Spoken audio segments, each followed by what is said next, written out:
अतिशय पौष्टिक, झटपट होणारी आणि मल्टिपल प्रकारे खाता येणारी अशी ही डिश. याच्यात पोळीत रोल करून खा, ब्रेडवर पसरून खा किंवा टोस्टवर पसरून खा, ही अशी दिसते. अर्थातच यासाठी या सगळ्या भाज्या घेतल्या. त्याचबरोबर घरी होममेड बनवलेलं हे पनीर आहे, ते लिंबू, मीठ, तिखट लावून ठेवून दिलं थोडा वेळ चोळून, त्याची चव चांगली मुरते म्हणून. अमूल बटर घेतलं आणि त्याचबरोबर हे चीज ग्रेट करून ठेवायचं आहे आपल्याला. प्रथमतः अमूल बटर घेतलं आणि त्याचबरोबर हा मसाला आपण हा सगळ्यात शेवटी ॲड करायचा आहे.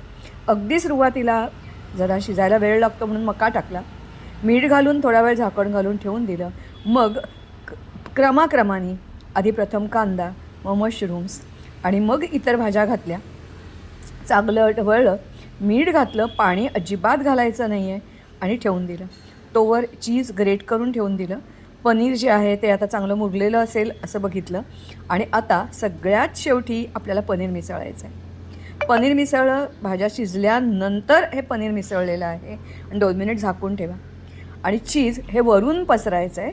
मी हा पोळी आहे शिळी, ती गरम केली आहे, त्याच्यावर हे पेरलं आहे. याचप्रमाणे नुसतंसुद्धा टॅमॅटो सॉस घातलं की अतिशय छान लागतं. तुम्ही टेस्ट करून बघा, तुम्हाला नक्की आवडेल.